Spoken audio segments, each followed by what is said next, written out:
Hello，你好，Welcome back，欢迎回来 to Wisdom Wednesday with Johnny Tiger. Today's date is Wednesday, June 11, 2025. Now, before we start today's video, I'm going to make a little announcement and plug my brand new Johnny Tiger Experience blog. Yes, Johnny Tiger now has a blog. Well, actually, the funny story about this one. Yes, I actually started the blog way back in 2011 and then promptly forgot about it. Like, I started thinking a couple of weeks ago that, I sometimes I write stuff and like can be like articles or just feedbacks or reviews and stuff like that. And it's kind of a shame to not really have anywhere to stash them. I mean, here on YouTube, I stash my videos, and on my website, I stash my artworks, and I don't really have anywhere to like stash the written materials that I come up with. So I thought, well, maybe a blog would be a good idea.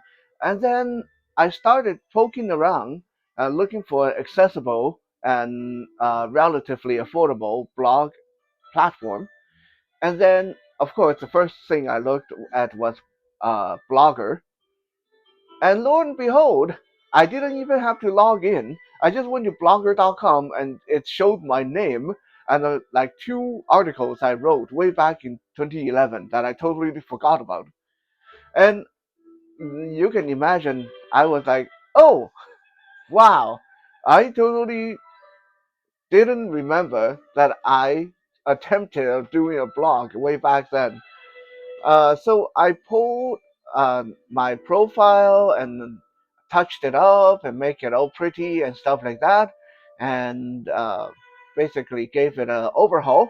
And now we have the brand new Johnny Tiger Experience blog. So if any of you are interested, there's going to be commentation and articles and reviews and photos and just other personal thoughts and opinion pieces and stuff like that. Check it out. It's as simple as it is. Johnny Tiger Experience, all one word, all lower cap. Johnny Tiger Experience dot blogspot.com. Okay, Johnny Tiger Experience dot blogspot.com. Right now, there's five articles on there, I think, and I aim to try to beef it up as quick as I can without flooding it too quickly too. So it's a bit of a fine line, but yeah, now is a good time to go check it out before it end up being like this YouTube channel that have 2,000 videos on it. Uh, because believe me, my rate of production is crazy. Like this has been something I'm pretty proud of my whole life. That I can crank out materials like no one else's business. Just just look at the Tiger Tactile website. Oops, I just plugged myself again. Tiger Tactile website. Look at how many pieces of artwork is there, and look at this YouTube channel. See how many videos is here. Sometimes people ask me, where when do you ever get time to sleep and eat and do all the stuff? I said, well, yeah, amazing, isn't it? But I do. So yeah, right now the blog site doesn't seem like there's a lot there, but in no time at all, it's going to be very full, just like this YouTube channel. So now is a good time to get in on the action. Check it out, comment, give me some feedback. Thank you. Now, that's a kind of a long intro before we get to today's episode. Today, we are going to build off of what we've been talking about the past few weeks. We've been talking about the Chinese underworld system. And again, I'm not talking about the gangsters and the mafia and the triad, that kind of underworld. We're talking about the real underworld, the religious. Well, that's kind of ironic, isn't it? I mean, I guess the real underworld would be the gangsters, and because those are very real. Well, we're not going to debate that. We're going to talk about the religious underworld, the hell, the abyss, the afterlife. And so far, we have talked about the black and white ghosts, the people that were tasked to bring the spirit into the underworld. We talked about the judges of the underworld. We talked about the earth store Buddha, who is the religious leader of the underworld. And today we are going to finally get to the big guns themselves, the King Yamas, the kings of the underworld. Okay, a lot of you that watch anime, and you think of King Yama as that big red demonic dude in judge's robe. So you guys tend to think King Yama is just one person, but in Chinese religion, in Taoism and Buddhism, King Yama is, at least the way it stands, is 10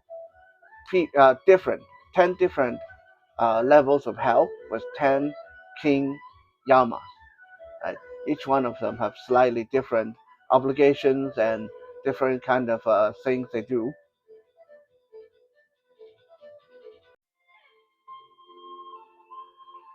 Now, I don't want to make it sound like it's just like those people who watch anime. I'm sorry, that came across as a little bit of uh, um, uh, sarcastic and condemning. No, even a lot of people, unless you grow up in the Chinese religion and you breathe and eat and sleep and that stuff, most people's idea is there's only one king of the underworld, and that guy is usually called Yánluó Wang. Yánluó Wang. Okay, um, but in truth, Yánluó Wang is just one of the 10, and he is not even the highest ranking one. Yellow Wang is from the fifth level of hell, the fifth level of underworld. I mean, it's actually called Injian. Okay, Injian and hell is a little bit different, right? Like in the Christian belief, in Catholicism belief, hell is a bad place, and you go there for you're damned to hell. It's where demons are and bad people are. That's a little bit different from Indian. Like we've already established in the beginning of this little series on afterlife. Uh, in Chinese religions, pretty much anyone who dies goes to Indian. There's no going to paradise, going to heaven, until you clear some judgment in Indian first. Okay, so Uh, I'm not going to sit here and give you the names and who's who of all 10 kings of the underworld because that's going to be a bit tedious for me and for you guys. It's going to be a bunch of Chinese names that there's no real English translation, and it's going to be a little bit hard to memorize and be a bit chaotic. I'm just going to mention some of the more important ones. I mean, they are all important, but some of the more notable ones, right? So the first one we're going to start with is the entry level, uh, level one, number one, king of hell, and this guy, his his duty is to greet and receive. So you can call him the king of the receivers. So what he does is basically all the ghosts, all the spirits that come to the underworld, come to Injian, go see him first after being cleared by the judges. And once you're judged by the judges, you go to the receiver, and the receiver will, depending on what kind of judgment you got as the judges, if you have been a person who did nothing but good, and you have done so much good that you got good karma coming out of your yin yang, wherever yin yang is, the receiver will say, "Oh, wow, that's really good. Then stay here and stay in our hotel. We got a 5-star hotel here. Go uh, get a hot stone massage, go soak in the hot tub, and I will put your name up to the guys up there in heaven. I'll go talk to the Jade Emperor and say, hey, we got a really good one, and see if the Jade Emperor need a new government worker or if there's a position in heaven for you. Okay, so if you have done nothing but good, okay, this is the key word, nothing but good. Like you got so much good karma that you have no bad karma whatsoever in your whole life, then that's what happened. You go stay in a five-star hotel in that first level of hell and wait for the when heaven have a position for you, and you will ascend to heaven and become a god or a goddess.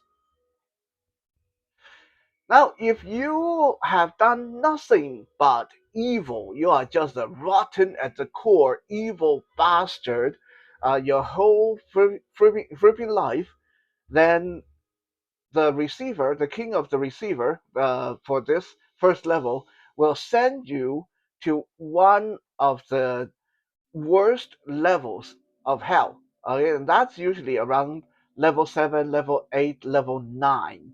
Those are some of the worst, like the kind of torture and punishment you have to endure. I'm just going to name a few, right? It's like getting your heart carved out of your chest every day for 5,000 years, or getting your tongue pulled out of your head every day for 5,000 years, or being deep fried alive in a big frying pan for 5,000 years for the every day for 5,000 years. Uh, that kind of like we're talking about that kind of really extreme punishment. And some people say, well, how can that work? Like, how can you have your heart torn out every day? If your heart torn out, you're dead. Yeah, but you're dead already, right? You're in the underworld. You're in the afterlife, which means you cannot die. So they rip your heart out and you bleed all over the place, you're screaming, and then they send you back to the dormitory or hospital, wherever, and then you recover because you are a spirit, so everything grow back, and next day you're good as new again, and then they take you back and then tear your heart out again, and then you're bleeding and screaming, and then they send you back to the hospital, and you heal up, and you just repeat that process for 5,000 years. Just imagine that, right? Just imagine that. That's horrifying. Okay, so if you have done nothing but evil for your whole life, you don't have any good karma whatsoever. It's just all bad karma. You got bad karma coming out of your nostrils and ears. Then the king of the first level will send you directly to one of these worst levels of hell. And as you can imagine, right, the world is not black and white. Right? Even Hitler, I know some people is going to crucify me for this, but even Hitler has done some good. Even Bin Laden, I don't know what good he did, but I'm sure he did some good, right? Most people are somewhere in between. They might be a little bit more evil than good, or a little bit more good than evil. Some people are almost entirely evil, but they love dogs, right? They're good to animals. Some people, they are so evil, they're almost like no redeeming quality, but they're good to their wives. So almost everybody in this world is not that extreme. It's very rare to come across that person who is all good and can go straight up to heaven, or all evil and have to go straight down to the worst part of hell. Most people are somewhere in between. So these people that are somewhere in between, they get sent through to the next level, level 2 of hell, and then get judged and processed there. Um, and level 2, there is an ocean, and this is called the ocean of reflection. And when you look into the water of this ocean of reflection, it will reflect every single bad thing you have ever done in your lifetime. So everybody around you, the judges, the messengers, the other ghosts, they get to see every bad thing. Maybe you masturbated in public when you were 10 years old. Right? It's going to come up. So yeah, it's a little tip. Just every time you do something naughty, just remember it might get shown in public like that one day. Right? Um, so in level two, they get you to stand in front of the sea of reflection, and then everyone get to witness all the bad things, all the naughty things you've ever done, and then you get processed through to level three, level four, level five, and depending on how bad you have been, how good you have been, uh, the duration you have to stay at each level is different. Okay, so let's say if you if you have been a generally good person, but you have been very mean to your parents, okay? Let's say you're generally a good person, but you're mean to your parents, then you'll be going through level two, okay, a couple of days, level three, a couple of days, level four, a couple of days, but you get to level six. That's when level six is the level that punishes people who have been mean to their elders, mean to their parents, people who are insolent, people who are not obedient to their elders. So when you get to level six, you're suddenly okay, you can't go forward anymore until you pay off your bad karma in level six by uh, going under the torture they prescribed for you there for the next 500 years, 5,000 years, 10,000 years, whatever. Okay, and then you get to go forward to level seven, level eight. You keep going until you get to level 10, and then level 10, the highest level of the underworld, the highest level of Indian. The king here is called Wáng, means uh, the king of resurrection, or the king of the uh, the turning wheel, basically. Okay, um, this guy is the guy that's going to send you on your way. Right, depending on how much good karma you have, how much bad karma you've paid off while you're here in hell, how much bad karma you still have left, uh, this guy will determine what you will reincarnate into. And let's say you have been very good in your lifetime. You were mean to your parents a couple of times. Okay, well here in when you were going through level six, you already suffered for 200 years, and you paid off most of that bad karma. So you have a little bit of a bad karma left, but it's not horrible. Okay, well you're okay to reincarnate back to being human, but maybe this time you'll be from a poor family. Maybe this time you'll be disabled, or you'll be mentally challenged or something. You'll have some kind of uh, uh, difficulties in your life that you have to deal with to pay off that bad karma. Or maybe you paid off all your bad karma, and now all that's left is good. You have done so good that you got a lot of good karma. Then the king of the ever turning wheel, the Zhuanlun Wang, will say, "Okay, well, it look good for you. You get to reincarnate and be a royalty. You're going to be a princess. So off you go." Okay, so this guy gets the final say on who's going where and what's going to happen to you.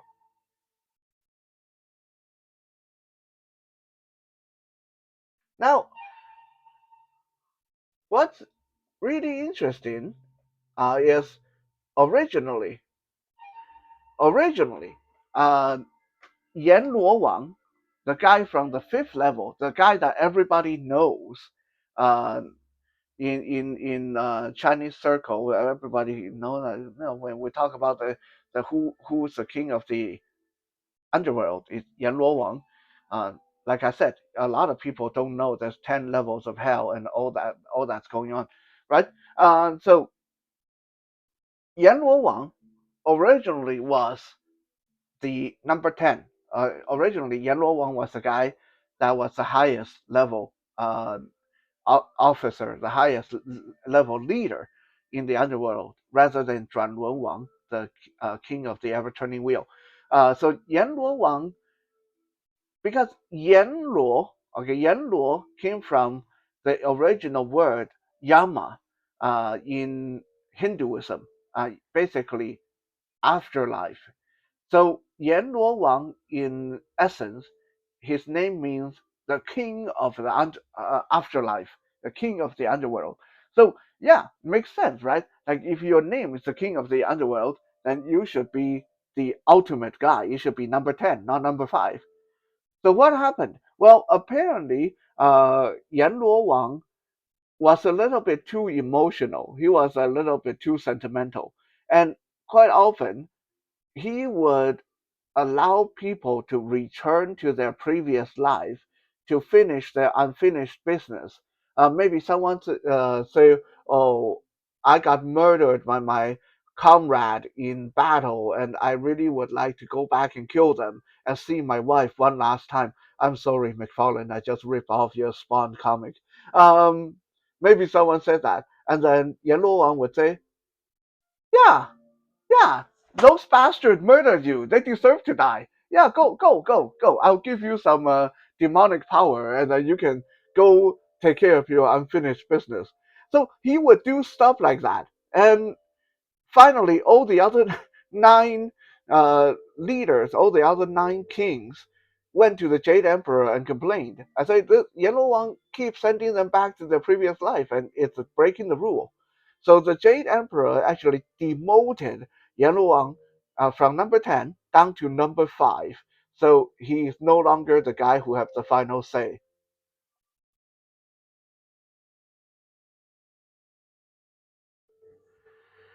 All right, so far I've told you about 3 of the 10, right? We have level 1, which is a receiver.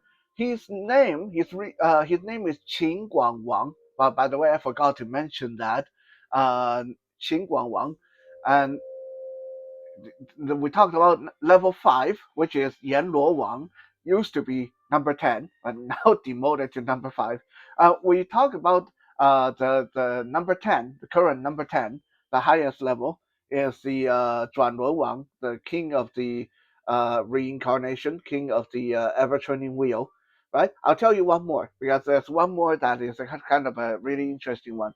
I'll tell you about the king for level 7.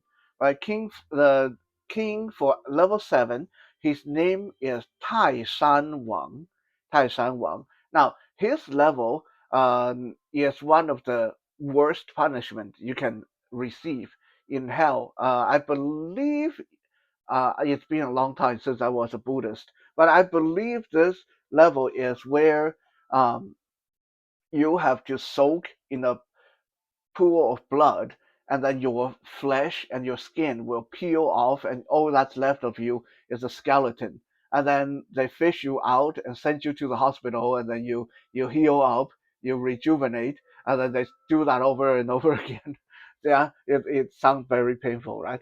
So this level is reserved for people who have cheated other people, like merchants, people who evade taxes, people who cheated other people in gambling, people who did not repay their debt when they were alive. That kind of like it's like the worst kind of financial offenses. People that go to this level. I think that's like I said, it's been a long time since I was a Buddhist, so I don't necessarily remember for sure which level is for which kind of crime. But that's not the important part. The important part is Tai Shan Wang himself.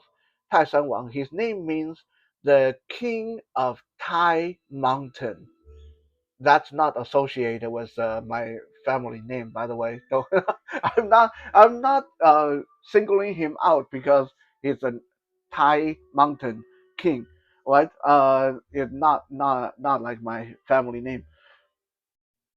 The reason that Tai Shan Wang, the king of the Thai mountain, is important is that Tai Shan Wang used to be the ultimate ruler of afterlife before uh, this whole system of Buddhism uh, got to China.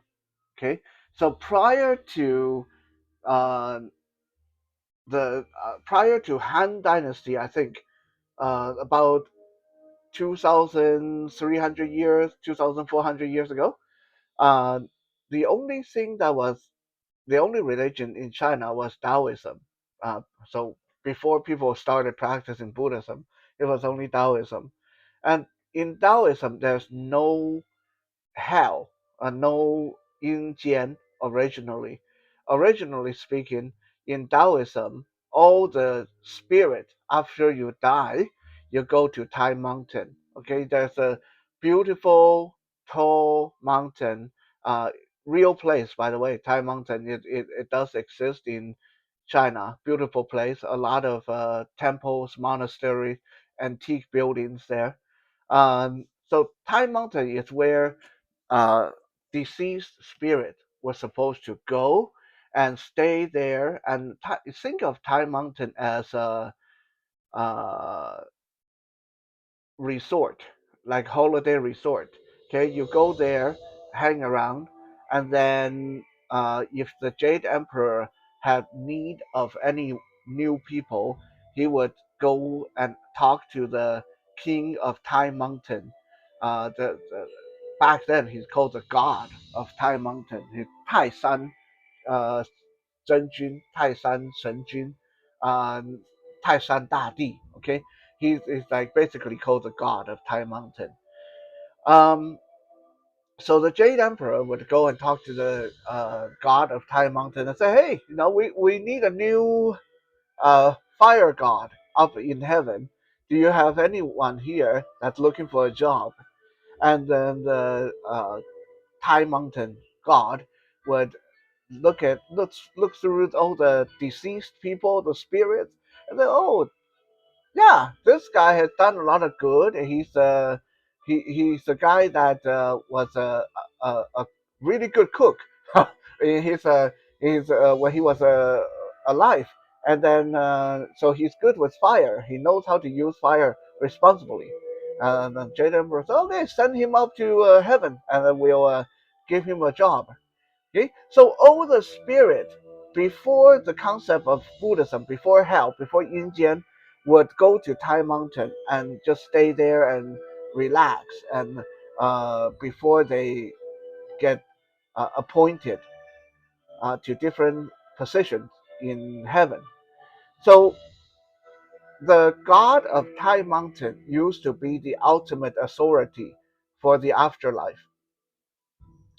But then, when Buddhism came in, and we've talked about this in the previous episode, that like how interesting it is that if you look at most other religion, I got my god of Tai Mountain here, and then you come in and you say, "Oh no, no, no! After people die, they go to hell, and then there's judgment and punishment and all this stuff."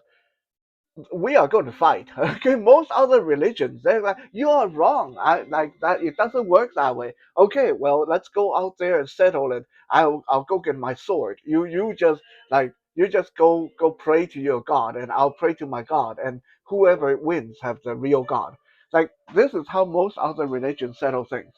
But Buddhism and Taoism did not go that route. Like the Chinese religions are surprisingly accepting and adaptable. So when Buddhism came into China, well, people were like, well, where's our Tai Mountain God supposed to go? Now that you guys are saying that there's a hell and that there's kings of the underworld, they're supposed to be the judge, the rulers, and stuff like that.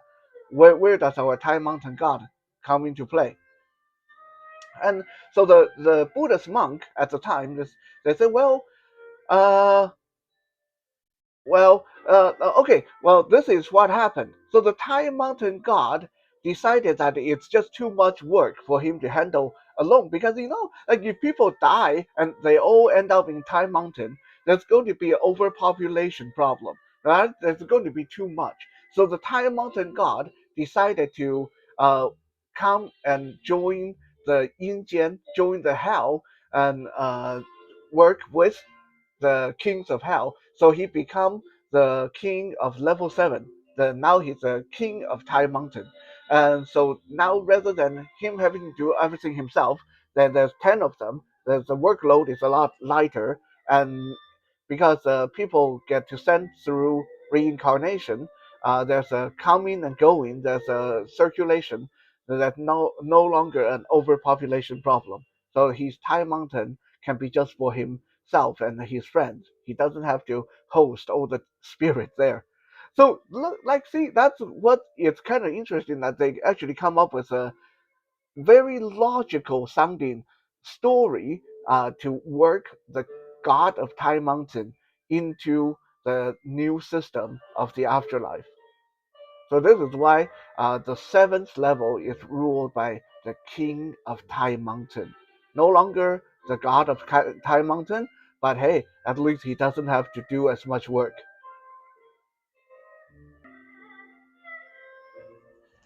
Now we have also mentioned this before that the King Yama thing is not a specific person. Well, maybe other than the king of Tai Mountain, I think that's always going to be the same guy. But the other nine, they come and go. It's more like a position rather than king of the first level is always going to be this guy. King of the second level is always going to be this guy. No, usually how it works is one of those guys that are super good. Remember, we talked about the guys that some of the guys that have nothing but good karma. Well, they get to be appointed to be the new king of a specific level. Let's say you are that person. Let's say you are that person who have nothing but good karma. You've been so good that you got good karma leaking out of your yin yang. So you get to level 1, and the Qin Guang Wang, the king, the receiver, receives you, and he said, "Oh, hey, I'm glad that you are here. You are a very good person." And just happened the king of the level 4 is retiring, so we need a new king for level 4. So why don't you go prepare yourself, and then I'll put your name forward, and you'll be the new king of level 4. So what's going to happen to you is you become the king of level 4. You have to serve for a certain amount of years before you go ahead and reincarnate or whatever, and then the next king of level 4 will get chosen. So most of these king of uh, underworld come and go. That is not always the same person. But we do need to talk about who was the first. Who was the first ever King Yama? The first ever King Yama started way back when this whole concept of underworld, afterlife, hell was in Hinduism. This is even before Buddhism. This was Hinduism. So Yama was a god, one of the Hindu gods, and he decided to reincarnate. He was a god. He didn't have to reincarnate, but he decided to turn himself into a mortal to experience what happened when you are mortal, what happened when you die, where do you go? Because he was kind of curious, and there was a little bit of a family drama going on at the same time too. So basically, Yama had a sister, twin sister, called Yami. So Yama and Yami, they were uh, twins, just brother and sister. Well, because they were both immortal, they were both gods. They been together for so long that the sister Yami started to get inappropriate thought toward her brother Yama. So she started to try to get into his bed and say, well, hey, we're brother and sister, we're god and goddesses, we are just the same as each other, we love each other. Why don't we become husband and wife? And Yama was like, no, no, no, no, no, no, no, no, no, no, no, no, hell no. That's wrong. Get away from me. But Yami wouldn't give it a rest. So Yama went to the leader of the gods. I can't remember. I don't know, the sun god or whatever. My knowledge of Hinduism is pretty limited. I'm sorry. But basically, Yama went to the higher up and say, "Hey, can I please turn into a mortal? Can I please turn into a mortal? Because well, Yami is going crazy. I need to get away from her. And I have always wanted to know, where do mortals go after they die? Right? What happened to the spirit? What happened to the souls? I want to know. So this is a good chance. I'm going to please, like, I want to turn into a mortal so I can find out myself and get away from Yami so she wouldn't tempt me into something crazy. So they did. They turned him into a mortal, and he lived a mortal life, and then he died. And after he died, his spirit left his body and started wandering around with all the other spirits. And suddenly, Yama realized, oh wow, everybody that died had nowhere to go. They're just like a bunch of ghosts wandering around. No wonder there's so many demons in the world. No wonder there's so many unhappy ghosts in the world. So he started looking for a place for them, for the ghosts and spirits. So he kept walking, and suddenly one day he found this hidden valley, uh, and this hidden valley led to a piece of land that was gorgeous. Okay, like just imagine the best place in the world, right? Flower, tree, it's spring all year round. It's warm. It's never cold. Uh, the water is the most pure water you can dream of. All the animals are cute and cuddly, and the grass and plants are green all year round. And he said, that's it. This is the place that I'm going to, because I found it, I found this place. I'm going to become the ruler of this place, and we are going to call this place the afterlife. And all the spirit get to come and stay with me in this afterlife. So this is very interesting because this is not our idea. This is not a common portrayal of the afterlife. If you look at Chinese Buddhism or Taoism portrayal of afterlife, it's dark. You hear ghosts like being tortured and screaming, and there's skeleton everywhere. Like it's horrifying, right? But the initial afterlife, as the original King Yama designed it, was a beautiful place. It was basically paradise. It was as good as paradise. And that's where the problem was. So years and years went by, and suddenly King Yama realized that there was a problem with the way afterlife was. It was too good. It was as good as paradise, which means there's no reason for anybody to want to do good things in their lifetime, right? Like if no matter what you do, you can be the most evil bastard in the world, and after, sorry about that, touch the pause button by accident. So the problem was that if there's no different, like if afterlife was just like paradise, then there's no incentive to want to go to paradise. Anybody can just do whatever they wanted in their lifetime. They could be the most evil bastard in their lifetime, and after they die, they would end up in this paradise-like place. And it wasn't serving as an incentive for people to be good.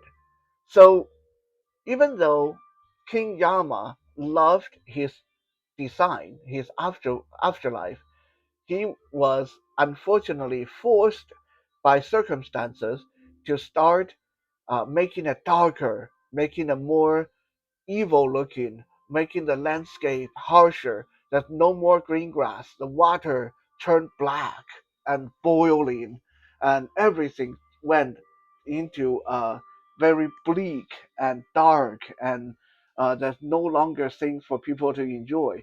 This way, if you were told that this is where you come after you die, but if you've been a good person, then you get to go to paradise, then people had more incentive to be good. Yeah, sad, isn't it? Like Underworld used to be a nice place, but because people needed a reason to be good, so King Yama turned Afterlife into a horrible place, so people wouldn't keep being evil. So this was the origin of the original King Yama and the original uh, idea of the afterlife. And then as Buddhism replaced Hinduism, and then as Buddhism slowly came into China from India, the concept of the afterlife got uh, more and more detailed. The more different branches of the underworld got conceptualized and written down into their holy books. And by the time uh, Tang Dynasty came around, about 1700 years ago, by the time Tang Dynasty came to effect, then we see uh, very similar to what we see today, the 10 different levels of hell and the punishment, the reward, and all the bureaucracy systems that we know today. Whew, that was a very tiresome and very long-winded uh, lecture, storytelling, whatever. Uh, anyway, I'm glad that you guys were here. I hope you guys found this interesting at all. And don't forget, check out the Johnny Tiger Experience blog and uh, chat me up there. I'll be back later for more Johnny Tiger goodies. For now, 谢谢 and 再见。